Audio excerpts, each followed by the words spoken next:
Eh bien bonjour, et une nouvelle vidéo aujourd'hui. Alors première vidéo réaction pour ma part, on a le trailer de Ant-Man Quantumania qui vient de sortir, enfin Ant-Man and the Wasp Quantumania exactement, qui sera donc le troisième film sur les aventures d'Ant-Man. Je vais faire une petite réaction dessus, on va voir ce que ça donne. J'ai très hâte de voir ce que va donner ce film, quand on sait tous les enjeux qu'il y a là...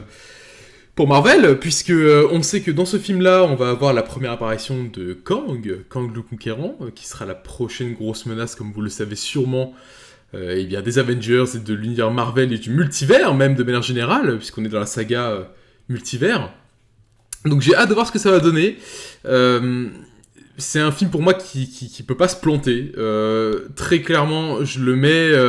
à l'époque, on avait Avengers qui était sorti en 2012, évidemment, qui mettait la barre très très haut. Et je pense que Ant-Man Quantumania a le même rôle. J'expliquerai pourquoi après ma petite réaction. Allez, c'est parti, on va voir ça. Hop. Ouais.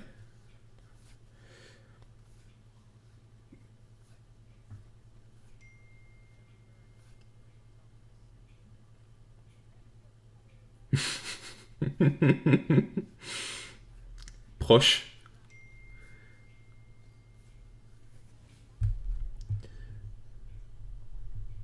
Ok. Donc elle est super intelligente aussi.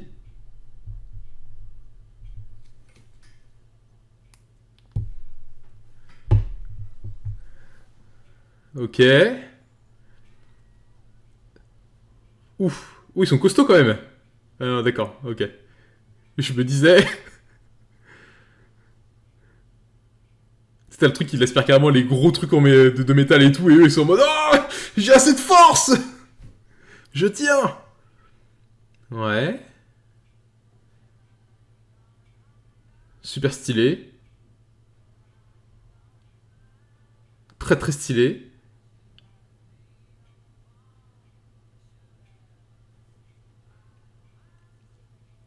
Ouais.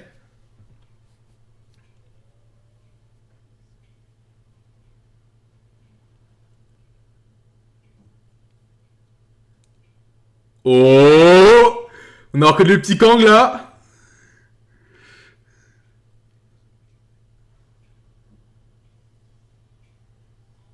Oh là là, stylé. On va le voir quand même, j'espère.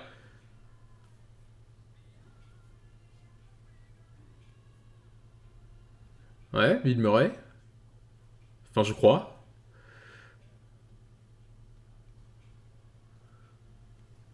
Stylé.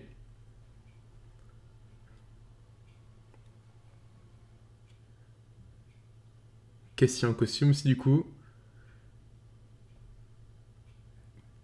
Ouais, elle est stylée. On a vu son petit casque bleu là pendant une seconde.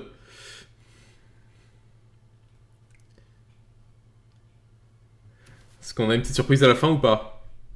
Prochainement. Non, pas de surprise. Alors, juste pour voir, est-ce qu'on a son petit... ici peut-être. Hop là, mince. Hop. On a sa tête ici. Ouais. Bon, c'est à peu près les fanarts qu'on avait eu l'année passée, hein. Moi ça me convainc. Ça me convainc, j'ai bien hâte de voir. Donc Cassie qui est en tenue aussi. Ok. Donc pas mal de choses, on va effectivement voir tout le monde quantique, enfin, ce que c'est concrètement. J'aimerais bien qu'on nous explique un petit peu les conséquences aussi, tu vois, par rapport au voyage temporel, parce que, enfin, ça sera sûrement le cas d'ailleurs, mais quand on voit que bah, les Avengers et tout, on pouvait traverser ça en mode ouh, on fait du surf dans le royaume quantique pour rejoindre un point dans le passé. J'espère que ça sera un peu plus expliqué du coup pourquoi est-ce qu'on voit pas ces populations-là, tu vois, ce genre de choses. Mais j'aime beaucoup, ouais. Non, franchement pas mal. Franchement pas mal. J'ai hâte de voir. Il y a presque un côté Doctor Strange, tu vois, quelque part, par rapport à tout ce monde très numérique, tu sais, par exemple avec le combat qu'il fait avec Spider-Man dans le New York, dans le royaume, dans la dimension miroir, pardon. Donc il y a presque un côté comme ça. Mais ouais, j'ai presque envie de dire que le film a l'air plus d'un Doctor Strange quelque part que d'un Ant-Man. C'est très bizarre, mais non, j'ai très hâte de voir. Je suis très hypé par Kang. Ouais, j'ai très hâte de voir ça. Alors, pourquoi est-ce que je disais que pour moi... Pourquoi est-ce que je disais que pour moi, ce film-là est aussi important qu'Avengers? Alors, tout simplement parce que...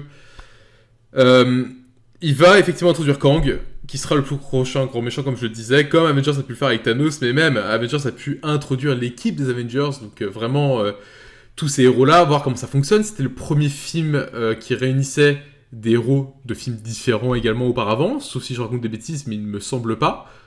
Où chacun a eu son film solo et après ils sont réunis dans un film global, tu vois, c'est plutôt ça que je veux dire. Et ce film-là a lancé évidemment tout Marvel après, parce que si Avengers s'était foiré, évidemment ils auraient pas fait de suite, je pense pas, du moins, ou alors ils auraient fait les choses différemment. Donc Ant-Man pour moi a le même rôle. Dans ce film-là, on doit comprendre que Kang est une menace. On doit le comprendre, on doit le voir, on doit...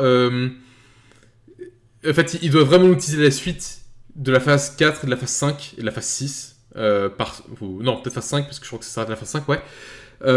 Il faut vraiment que ça nous tisse tout ça, parce que là, concrètement, la phase 4, les avis sont très mitigés, même pour moi. Beaucoup de projets, énormément de projets, on se perd beaucoup dans tout ce qui a été fait entre les séries, entre les films qui sont pas terribles. Bon. Voilà, il faut absolument que ce film-là relance la hype. Alors là, il y a Black Panther qui sort dans quelques semaines. Black Panther, j'espère qu'il satisfera également les gens là-dessus. J'en attends beaucoup de Namor et beaucoup du futur Black Panther aussi. Du héros, je parle. Donc on va voir. Mais là, ce film-là, Ant-Man a... Si Ant-Man se foire, pour moi, la phase 5 va être très difficile. Je pense que ça va être très dur de hyper les gens là-dessus. Donc il faut absolument que ça réussisse et j'espère vraiment que ça réussisse. À part ça, même là, on est complètement perdu en termes de timeline dans le MCU. Jusqu'à la phase 3, c'était assez simple. On savait qu'à peu près l'année d'un film, c'était l'année de sortie... l'année de sortie du film était l'année qui se passe dans le MCU. Donc par exemple, Avengers était bien en 2012, voilà, ce genre de choses. Depuis Avengers Endgame, ça a évidemment changé. Et là, je suis complètement perdu dans les séries. Donc c'est pour ça que je vais d'ailleurs faire, je l'annonce comme prochaine vidéo, un petit résumé du MCU de manière globale. Donc, je vais parler effectivement du MCU, d'expliquer tout ce qui se passe, revenir aux origines de l'univers du MCU jusqu'à ce qui se fait dernièrement, jusqu'à avant du coup Black Panther Wakanda Forever. Et d'ailleurs, je rajouterais même que dans Black Panther, apparemment, on va subir un gros saut dans le temps. Donc je sais pas en quelle année vous nous emmenez, et je sais pas non plus quand se passe Ant-Man, parce que du coup, si ça se passe avant Black Panther, ça me paraîtrait un petit peu bizarre. Bon, à voir. Bon bah écoutez, en tout cas, j'ai hâte de voir ce que nous réserve ce film-là, j'en attends énormément, ça va être vraiment le levier de motivation principal de beaucoup de monde. Tiens d'ailleurs, je me pose la question, parce que vu qu'ils font référence à Spider-Man là à un moment, ils ont dû payer là Marvel ou pas pour pouvoir faire la référence? Ils ont versé un petit chèque à Sony ou pas pour pouvoir dire le mot là? Bon. Mais sinon, j'espère que le trailer vous aura plu aussi, et dites-moi ce que vous en avez pensé, surtout ce que vous attendez de la prochaine phase de Marvel. J'ai hâte de savoir votre avis là-dessus. Et puis écoutez, je vous dis à très vite pour une prochaine vidéo. Salut, salut.